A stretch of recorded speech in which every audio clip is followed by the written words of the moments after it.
everybody has their hooks. You know, some people, it's their business, their finances. You know, if that gets hooked, it's like their identity is tied to that.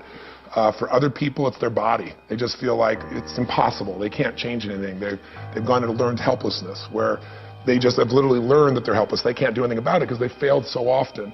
But if I had to pick one that probably is most fraught for people overall, it's really intimate love and romance, because you can control your business to some extent because you can control you. You can control your finances to some extent, right, by your choices. But you can do everything you want to do in an intimate relationship, and it can still blow up in your face because you can't control another human being, and if you could, you'd have no relationship.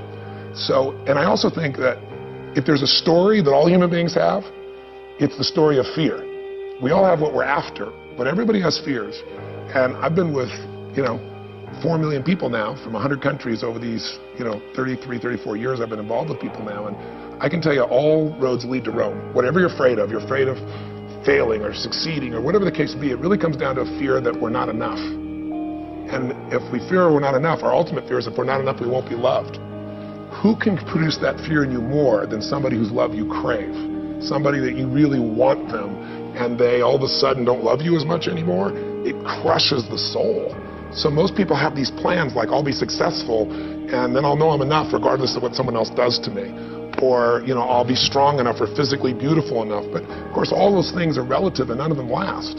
So getting people to have the courage and the faith to realize there is no security in life and there's no security in relationship. There's only what you can contribute. There's only what you can create. And getting people to that place is not an easy thing to do, but when they do it, it opens up a whole new universe, because when somebody's in love, what's wrong with your life? Nothing. Oh, what a beautiful morning, doesn't matter, you're silly as hell. But when they don't have that love in their life and everything else is going well, they still come to that empty place inside at the end, and that's the place where the most successful people on earth that have been clients of mine, everybody thinks is so incredible, that's where they're lonely still very often, and that's the area that you got to really dig in to help someone. Do they usually have a story that happens to them very young, which is kind of a backstory or a seminal element that is still present in them 10, 20, 30 years later and preventing them from exercising those talents? Well, nothing's preventing them, but they choose to go back to that story, right? Because how many stories do we have in our lives? But we have certain seminal ones that have so much emotion wrapped up into them, so much pain, so much hurt, or so much excitement that they shape us, and everybody's got those. I always say, change your story, change your life. Because whatever your story is becomes the shaper of all your perceptions, what you're going to try or not try, do or not do. The problem is most people are so addicted to telling that same story over and over again, it does become their prison. And so the answer is yes. I think the oldest story is that all of us were loved unconditionally when we were born. You know that even if you thought you had the worst mother in the world, because if a baby doesn't have someone willing to love them, that means take care of them above their own needs. There's no rewards for a mother, ooh and ah, for all that stuff. For a father, ooh and ah. We feel it because we're on drugs. We got oxytocin in our body. As soon as a woman's pregnant or a father's there and he sees his child, that biochemistry changes in us, and we love that thing even though it looks like a lizard, right? It doesn't matter. We know it's our kid. But that doesn't last forever. There's a stage in your life where you could yell, scream, throw stuff, smack people, and you still were taken care of in love. But then there's a day when that oxytocin wears off, and suddenly somebody yells at you or hits you, or even worse, ignores you. And that's the moment when the ultimate story is, what do I do to get that attention back? What do I do to get that love? And so some people, they suddenly try to crawl or walk, and everybody goes, look, Johnny's walking, and the story is, I'm an achiever. I do things so I'm significant enough to get attention and love. Some people break stuff and people come, and they learn, if I destroy stuff, that's my story, then I'll get unconsciously this love. Some people, they go, they make some noise and everybody laughs, and a comedian's born. So that story, that experience becomes the story of what I've got to do when I feel uncertain that I'm significant enough to be worthy of attention and love in this life. And I'm oversimplifying it, obviously, because we've had a lot of series of stories in our life. But if we can go back and reclaim who we are today instead of living an old story, everything in your life changes, and that's a part of what I do. I recall the President of the United States calling you. Remember, you were going to see Princess Diana, Mikhail Gorbachev, all these people, extremely successful, extremely talented. Did they all have backstories that ran them? Did they all have some element in them, despite their success, that was still in the back of their head, still telling them, you're not good enough, you are good enough, or some element of their life that wasn't working because of that? Well, I don't always get the call because somebody's got, some emotional problem or challenge. When the president called, you gave me a lot of crap for what I said to him at that time, which was, I said something like, I'm really appreciative of your calling, but I'm not a fan at that stage. So if you still want to hear from me, I'd love to come and do some coaching with you. So I was rather direct with him. But no, everybody's got parts of their life that shape the way they look at today and how they behave today. Everybody does. Everybody has a backstory, multiple backstories. The question is, which one's running you now? But what I'd say the common backstory for the successful people is hunger. Something produced drive in them. If you say, what's the difference in human beings and how they perform and how they show up, it's not intelligence or ability. You can find somebody with plenty of intelligence and ability and they don't maximize. They can't fight their way out of a paper bag. And then you find this other person that finds this hunger inside. You have it.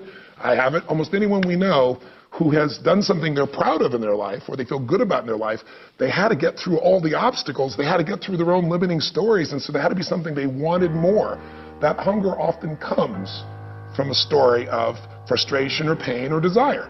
And finding that touchstone and igniting it is how you often can take somebody who's not driven and hungry and really help them to change their life. Do you think that people are empowered when they hear that somebody of that high stature also has some of those same problems and some of those backstories that are handicapping them? It's a great question. Some people are. Some people use it as a reason to hang on to their old story. Very cool. Right? Because they go, well, if Bill Clinton has that experience, if Tony Robbins has that experience, then what the heck am I going to do? And that's part of the challenges. It's like I remember one time, it was fascinating. My own sister, something was going on. It was challenging and everything else. And I said, how come you didn't call me? And she goes, well, because you're Tony Robbins. I'm like, what does that mean? She goes, well, you can handle it. I was going through a really rough situation. Right. I had a similar experience with one of my boys, with my son Josh one time. He says, well, Dad, you're Tony Robbins, right? People make up this story because they don't know the real backstory. You and I know each other's backstories. You and I know that we didn't just show up this way. We've had a lot of gifts in our life, but we've paid the price to do it, and we've found a way to add value throughout life, and that's why we have the privilege to be here. But if you start thinking that everybody's messed up, then it gives you an excuse to stay messed up. Versus my view is, let me tell you what these people overcame to be where they are. That's what I'm more interested in, so that you and I have something to aspire to. Because stories will either give you some form of aspiration, some inspiration, or they give you an excuse to stay where you are, or even make it worse. When I see you on stage or on television or on any, interviews, you're always, on purpose, full of enthusiasm, full of, appreciation for the gifts. Was there anything that you were insecure about when you were growing up that you felt, oh my God, this could cripple me, or it was something that you really one thing? How many of the one things you want? No, Peter,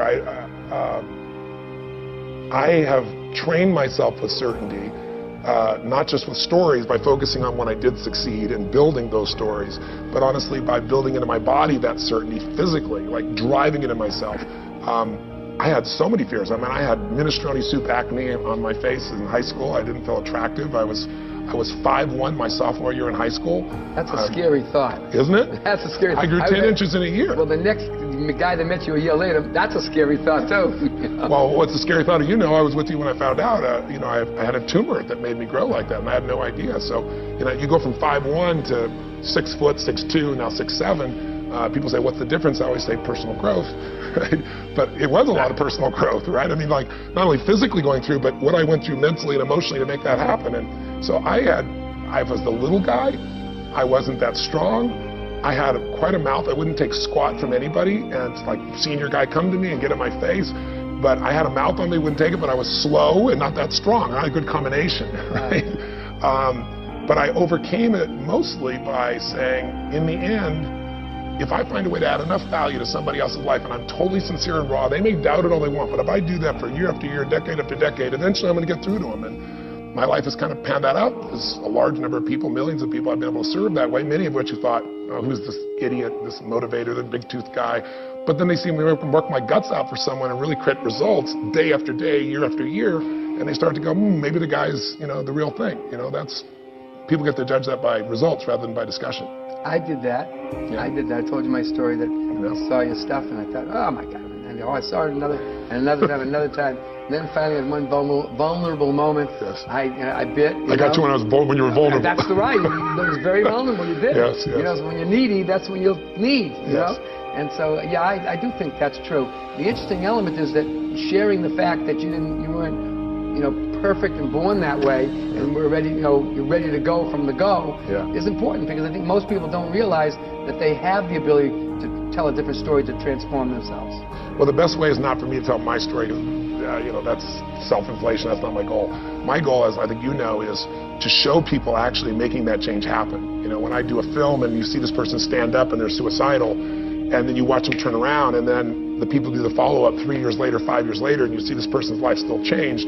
When people see that over and over again, or they see relationships come together that are ending, or they see guys that were struggling in business and now their guy is so successful, and they saw the moment it happened, and they see the follow-up, and they hear from the guy, then it starts to penetrate people that there's no free lunch, but there's some strategies that can accelerate your growth massively, and your sense of fulfillment, your sense of enjoyment, because if you succeed but you're not fulfilled, you failed. So those are the two missions that I'm trying to do, not so much with my story, but with thousands, actually millions now, stories of other people. Well, as a storyteller, one of the magic things that I watched you in the audience that I learned from you was that you're a great story listener. In other words, the idea is that you don't just hear people, you get people. And when people feel that they're gotten, that they're really heard in that unique way, empathetically, they engage in a different way. Yeah. Is that a talent that you learned, or you just felt you had, or did you really work on it, or was it something that you perceived? And how important is that skill in creating a relationship that is successful?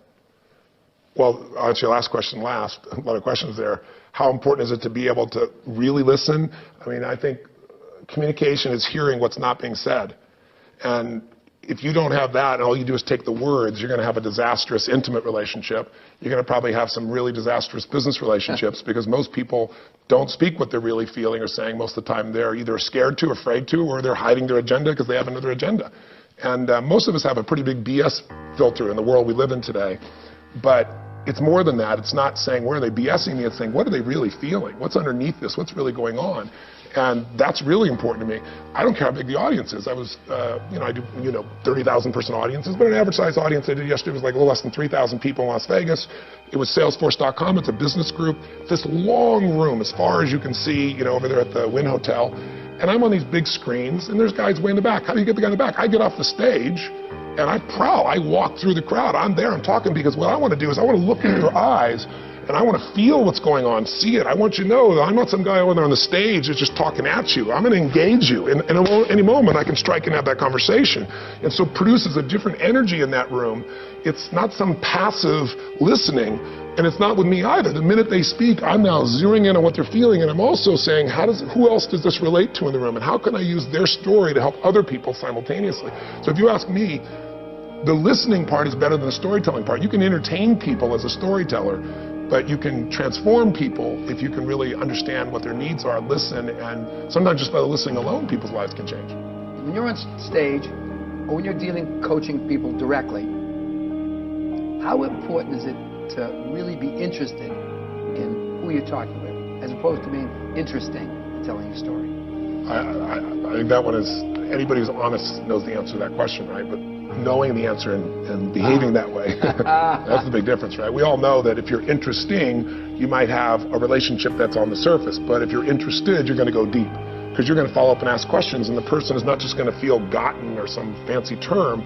They're going to feel that real connection that's happening, because we live in a world where there's so little raw reality. Reality television, we all know, is bullshit, right? So what is real anymore? And most people are so good at presenting that I think most people, they'd rather see the screw up. They'd rather see a presentation that's not as refined, so they know there's something that's real underneath it. But I think if you're interested in them, you don't have to work on the presentation side, because people can see the start-stops that are really real, and more importantly, they'll feel that connection with you. And so, your whole thesis in life is understanding that the story is what drives everything in life. It's what drives the influence of another human being. But the understanding of that person's story is more important than your ability to formulate your story. That's why I think in your book, one of the most valuable things, Peter, is the backstory.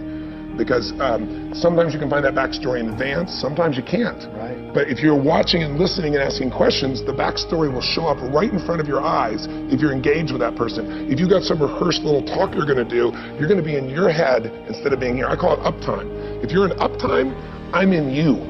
Now to do that, I have to know enough things and have a large enough bank account of things I've investigated or I understand or I've talked about, that I don't have to worry about what I'm going to say. I've got so many, like you've got so many life experiences that I have a good idea of what I want to talk about, but then when we get here, it changes. When I was at this seminar the other day, I had this whole thing I designed, and I'm nuts. I think things through, I design it, and then I never do what I've designed. My team, it's the big joke. You drop the script. I drop the script because when I step out there, I'm here and go, nope, that's not what's needed right now. And that's also why I'm never bored. I'd be bored out of my mind if I was 33, 34 years doing this stuff and I was doing the same stuff. I've got pieces I know work, stories or examples, and I might even plan to use it, but when I get out there, I can see, no, it's something else. And so it becomes art and alive instead of some devoid, you could have a tape recorder otherwise and just do this, right? Well, you know, it's great. You said the whole thing. You have to prepare ferociously.